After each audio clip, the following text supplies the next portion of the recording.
சூரத்துல் அன்பியாவுடைய 57வது ஆயத் எப்படி நவீன சைக்காலஜி உளவியல்ல இருக்கக்கூடிய டயாலஜிக்கல் அனாலிசிஸ் அதோடு தொடர்பு படுதுன்னு பார்த்தீங்கன்னா, இது டயலாஜிக்கல் திங்கிங் என்றும் சொல்லுவாங்க. அதாவது மனுஷன் வந்து தனக்கு உள்ளே பேசிக்கொள்றது, யோசிக்கிறது. நம்ம அடிக்கடி செய்வோம் இல்லைங்களா? அல்லது மற்றவர்களோடு கேள்வி பதில் மூலம் உண்மையை கண்டுபிடிப்பது. இதுக்கு எக்ஸாம்பிள் பார்த்தீங்கன்னா, இது சரியா? நான் நம்புறது உண்மையான்னு சொல்லி மனுஷன் தனக்கு தானே பேசிக்கொள்வான். இப்படி பேசிக்கொள்றதுக்கு பேர் தான் டயலாஜிக்கல் திங்கிங் என்று சொல்லுவாங்க. இப்ராஹிம் அலைஹிஸ்ஸலாம் என்ன சொல்றாங்கன்னா, நீங்கள் போன பிறகு உங்களுடைய சிலைகளுக்கு நான் எதாவது செய்வேன் அப்படின்னு சொல்றாங்க. அதன் பிறகு சிலைகள உடைக்கிறாங்க. ஒரு பெரிய சிலைய மட்டும் விட்டு வச்சுடுறாங்க. இதுதான் வந்து டயலாஜிக்கல் அனலிஸ்ட்க்கு ஒரு கனெக்ஷன் சொல்லாங்க. மக்கள் வந்து கேட்கறாங்க, யார் இதை உடைத்தது என்று. இப்ப இப்ராஹிம் அலைஹிஸ்ஸலாம் சொல்றாங்க, பெரிய சிலையை கேளுங்க அப்படின்னு சொல்றாங்க. இங்க என்ன நடக்குதுன்னா, மக்கள் உள்ள யோசிக்க ஆரம்பிக்கிறாங்க. சிலை பேசாது. அப்படின்னா இது இது எப்படி கடவுளாக ஆகும்? இதனால உள்ளுக்குள்ளேயே அவங்க சிந்திக்கிறாங்க. இப்ராஹிம் அலைஹிஸ்ஸலாம் நேரடியாக நீங்கள் செஞ்சது தவறு, வழிகேடு அப்படிலாம் சொல்லல. அவங்க வந்து அவர்கள் தாமாவே யோசிக்க வச்சாங்க மக்கள. அதனால அவங்க உண்மைய புரிந்து கொள்வாங்க இல்லையா? தமக்கு தாமே யோசிக்கும்போது. டயலாஜிக்கல் அனாலிசிஸ் என்பது வந்து கேள்வி கேட்பதன் மூலம் மனுஷன் தன்னைத்தானே யோசித்து உண்மையை கண்டுபிடிக்கிறான். இதுதான் இப்ராஹிம் அலைஹிஸ்ஸலாம் வந்து பயன்படுத்துறாங்க.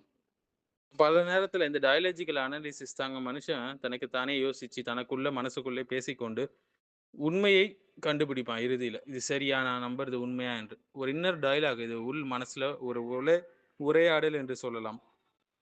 ஏன்னா மக்கள் வந்து கேட்கறாங்க, யார் இதெல்லாம் உடைச்சதுன்னு கேட்கும்போது, இப்ராஹிம் அலைஹிஸ்ஸலாம் என்ன சொல்றாங்கன்னா, அந்த பெரிய சிலைய கேளுங்க அப்படின்னு சொல்றாங்க.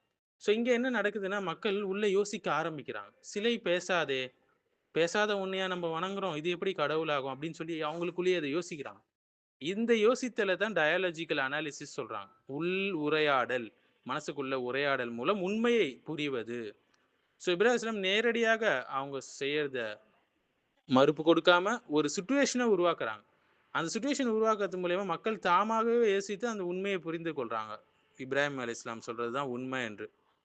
மனுஷன் தனக்குள்ளே கேள்வி கேட்டு உண்மையை அடைவது தான் இந்த டயலாஜிக்கல் அனாலிசிஸ். இது நவீன காலத்துல நெறைய சைக்காலஜி, உளவியல்லாம் பேசுறாங்க. இதெல்லாம் அப்பயே பல 2000, 3000 வருஷத்துக்கு முன்னாடியே இப்ராஹிம் அலைஹிஸ்ஸலாம் காலத்திலே இதெல்லாம் இப்ராஹிம் அலைஹிஸ்ஸலாம் யூஸ் பண்ணிட்டு போயிட்டாங்க.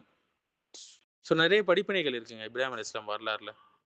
இது எப்படி நவீன கால சைக்காலஜி உளவியல்ல பயன்படுதுன்னா, தெரபிக்கு பயன்படுது. மனநல சிகிச்சைக்கு பயன்படுதுங்க. சைக்காலஜிஸ்ட் பேஷண்ட்ட நேரடியா சொல்ல மாட்டார். நீங்க செஞ்சது தப்பு. இப்படி செஞ்சிருக்க கூடாது அப்படின்னு சொல்ல மாட்டார். அதுக்கு பதிலா நெறைய கேள்வி கேட்பார். கொஸ்டின் பண்ணுவார் பேஷண்ட்ட. ஏன் அப்படி யோசிக்கிறீங்க? அப்படி யோசிக்கிறதுக்கு காரணம் என்ன? இதுக்கு வேற ஏதாவது விளக்கம் இருக்க முடியாதா? அப்படிலாம் கேட்பாரு. இதனால பேஷண்ட் என்ன செய்வாங்க? யோசிக்க ஆரம்பிப்பாங்க. தனக்குள்ள யோசிக்க ஆரம்பிப்பாங்க. ஃபார் எக்ஸாம்பிள் வந்து எல்லாரும் என்ன வெறுக்கிறாங்கன்னு ஒருத்தர் சொல்றாரு. உடனே அந்த மனோதத்துவ நிபுணர் என்ன சொல்லுவாரு? டாக்டரோ, தெரபிஸ்ட்டோ, அதற்கு என்ன எவிடன்ஸ்ன்னு கேட்பாரு. அப்ப அந்த மனிதன் தனக்குள்ளே பேச ஆரம்பிப்பான். சில பேர் நல்லா தானே நடந்தாங்க நமக்குள்ள. அப்ப அவனுக்கு நம்பிக்கை மாற ஆரம்பிக்கும்.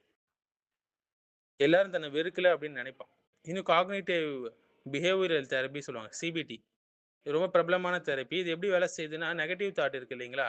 அத கொஸ்டின் பண்ணி, அத ரீப்ளேஸ் பண்ணி ரியலிஸ்டிக் தாட்டா ஆக்குறது. கப்பிள்ஸ் தெரப்பி, ஃபேமிலி கவுன்சிலிங் இதுலலாம் வந்து கான்ஃப்ளிக்ட் ரெசல்யூஷன்லாம் யூஸ் பண்ணுவாங்க. அவர நான் மதிக்கவே மாட்டாருங்கன்னு பேஷண்ட் சொல்லுவாங்க. உடனே அந்த டாக்டர் என்ன சொல்லுவாரு? அப்படி என்ன சம்பவம் நடந்துச்சுன்னு கேட்பாரு. உடனே 2 பேரும் பேசிக்கொள்வாங்க. அது ஒரு புரிதல உருவாக்குது அவங்களுக்குள்ள. ஒரு செல்ஃப் கொஸ்டினிங் பண்ணி உண்மைய அடையறாங்க. நான் ஏன் இதுக்கு பயப்படுறேன்? இது உண்மையா அல்லது என் மனசு உருவாக்குன தவறான விஷயமான்னு மக்கள் தனக்குள்ள கேட்டுக்கொள்வாங்க. இப்ராஹிம் அலைஹிஸ்ஸலாம் கேள்வி மாதிரி ஒரு சிச்சுவேஷன உருவாக்குறாங்க. அதே நவீன காலத்துல சைக்காலஜிஸ்ட் என்ன செய்றாங்க? தெரபிஸ்ட் கேள்வி கேட்கறாங்க பேஷண்ட்ஸ்ட்ட. மனுஷன் தானாகவே உண்மையை புரிந்து கொள்கிறான். இன்றைய சைக்காலஜி, நவீன சைக்காலஜி உளவியல்ல டயலாஜிக்கல் அனாலிசிஸ் என்பது வந்து கேள்விகள் மூலமாக மனதில் உள்ள தவறான நம்பிக்கையை உடைப்பது. அந்த டெக்னிக் தான்.